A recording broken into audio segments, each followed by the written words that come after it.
కేవలం 7,999 up to 10 kgs వరకు బరువు తగ్గి అధిక బరువు నుంచి వచ్చే ప్రధాన సమస్యలను దూరం చేసుకోండి. 3-2 వచ్చి 9 నెలలవుతున్నా శ్రద్ధా కపూర్ న్యూ మూవీ అనౌన్స్ చేయలేదు. 3 మూవీస్ ఉన్నాయని డబ్బా కొట్టింది, కానీ ఒక్కటి సెట్స్ పైకి వెళ్లిన దాఖలాలే లేవు.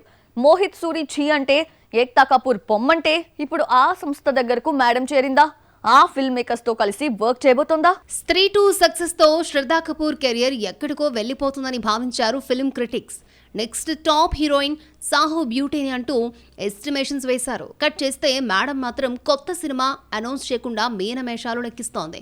చేతిలో 3 సినిమాలున్నాయంటూ గతంలో ఒక ఇంటర్వ్యూలో కబుర్లు చెప్పింది, కానీ ఈమె ఆన్ బోర్డ్ అయిన దాఖలాలే లేవు. ఆ మధ్య శ్రద్ధకు హ్యాట్రిక్ హిట్ ఇచ్చిన మోహిత్ సూరితో సినిమా అంటూ వార్తలు రాగా, ఆమెతోనా నేనా ఆ ఆలోచన లేదని తేల్చి చెప్పాడు ఈ star film maker. Ekta Kapoor production house లో సినిమాకు శ్రద్ధ సైన్ చేసిందని వార్తలొచ్చాయి, కానీ కమాండింగ్ తో కూడిన డిమాండ్స్ చేసిందట madam. High concept psychological thriller cinema కోసం 17 కోట్లు రెమ్యునరేషన్ కింద అడగడమే కాదు, ప్రాఫిట్ లో షేరు అడిగేసరికి ఏక్తా కపూర్ కు చిర్రెత్తుకొచ్చి ఆమెకో నమస్కారం పెట్టిందని ముంబైలో టాక్. ఇక స్టార్ ఫిల్మ్ మేకర్స్ కాదనేసరికి శ్రద్ధ మడాక్ ఫిల్మ్ నుండి ఆఫర్ రావడం అక్కడే వాలిపోయిందని తెలుస్తోంది.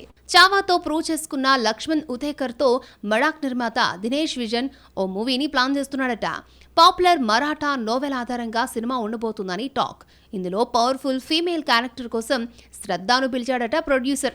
లక్ష్మణ్ సాహో బ్యూటీకి కథ చెప్పాడని, ఆమె గ్రీన్ సిగ్నల్ ఇచ్చిందని ఇన్సైడర్స్ టాక్. ఈ ప్రాజెక్ట్లో ఓ స్టార్ హీరో వర్క్ చేయనున్నాడని తెలుస్తోంది. మరి ఏక్తా దగ్గర చేసిన డిమాండ్లు దినేష్ దగ్గర కూడా శ్రద్ధ పెడుతుందో, లేక చేతిలో అవకాశాలు లేక మేడం వెనక్కి తగ్గుతుందో చూడాలి.